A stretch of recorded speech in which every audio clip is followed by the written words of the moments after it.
So I needed a new camera. Well, actually I didn't really, but what I needed was a small camera.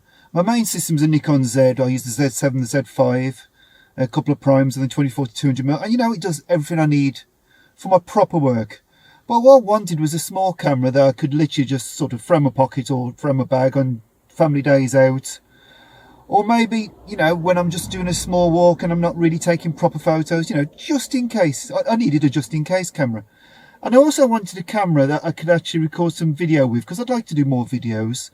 And I have been a bit lapsed recently, so I do apologise for that. So I had a look at the options, and really it needed to be small, which narrowed it down to either a Sony's ZV-1, which I've had before, great camera, but not so good for stills. No, brilliant video camera, not so good for stills. Or the Lumix G100, which seemed to tick all the boxes, you know. It's micro four thirds sensor, decent image quality, video should be alright, and it's got an EVF. You know, a viewfinder for me is a huge requirement, because without it, you know, you're sort of just guessing. It's just guesswork when you're composing. So I did the sensible thing. I went on YouTube and I started to watch the reviews on the Lumix G100, and honestly they're not good. Really not good. So anyway, after watching these reviews, I did the sensible thing and I went ahead and bought it anyway, because I thought, you know, let's take a punt on it. It ticks the boxes. So in this video, really, I suppose what I'm trying to answer for myself and hopefully to share with you is, why does everybody hate the Panasonic Lumix G100? Is it really that bad?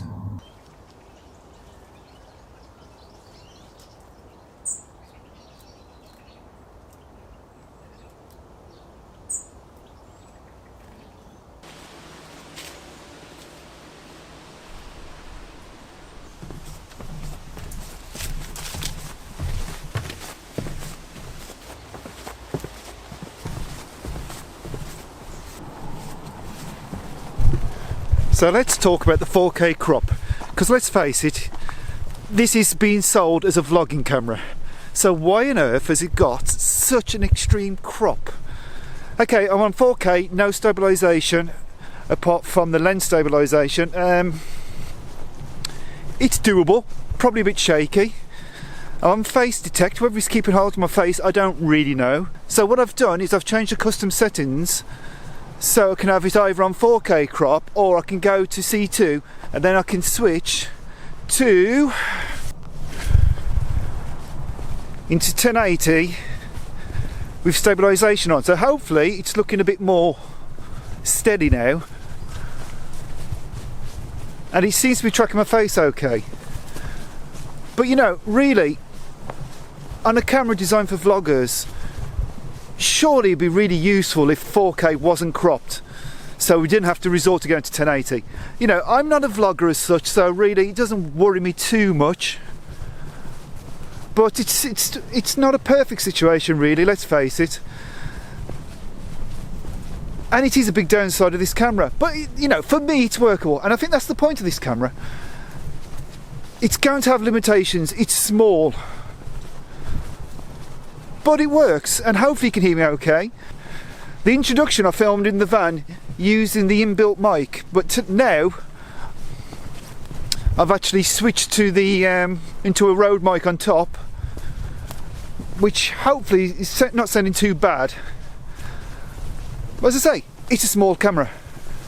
There are going to be limitations, and it's at a very good price point. The point is, can you work with those limitations? Does it deserve the hate?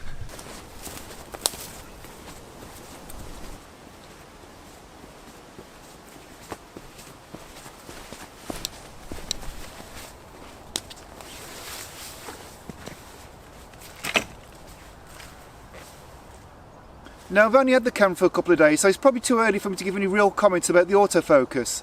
What I would say is it seems at the moment a little bit unpredictable, but that may well be user error.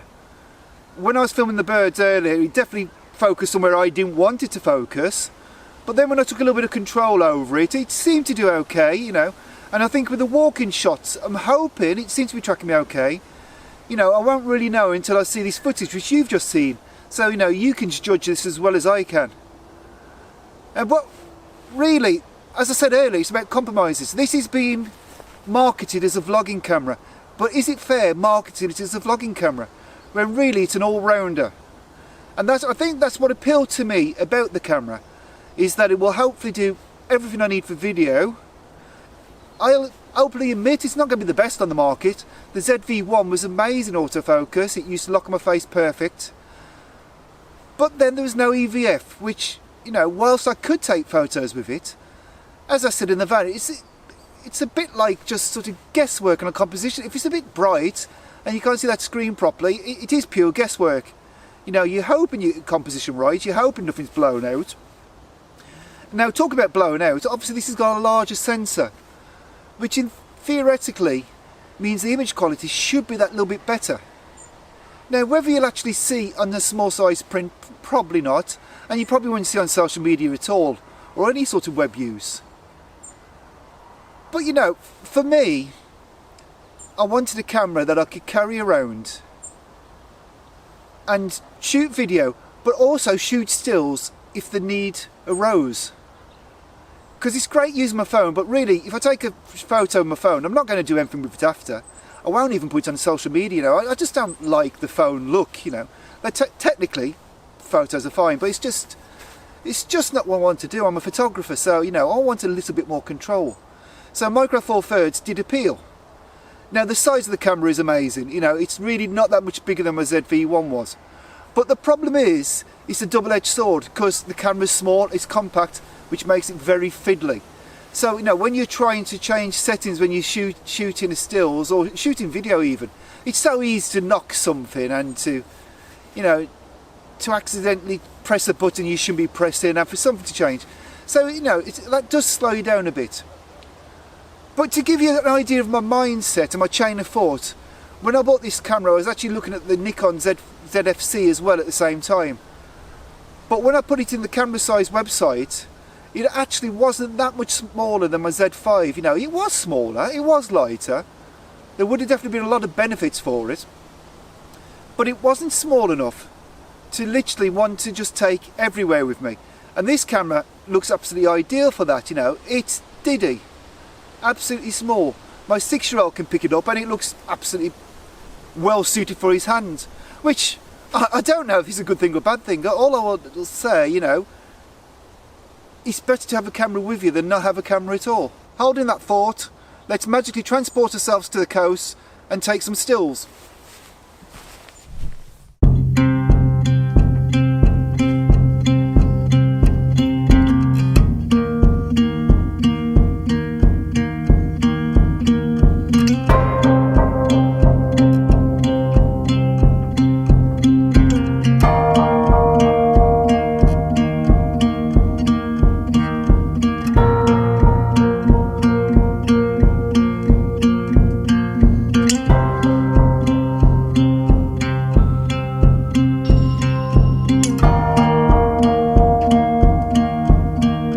Hopefully those few photos have proved that it's actually quite a capable little camera. First of all, I found the G100 a little bit fiddly to use, but once I found out that I could use the rear screen as a touchpad, so sort of replicating the joystick on my Nikon Z5, actually operation became a lot easier. I tend to leave it on auto ISO, aperture priority, set to f10 was normally pretty good, and really I just controlled the focus point and just shot.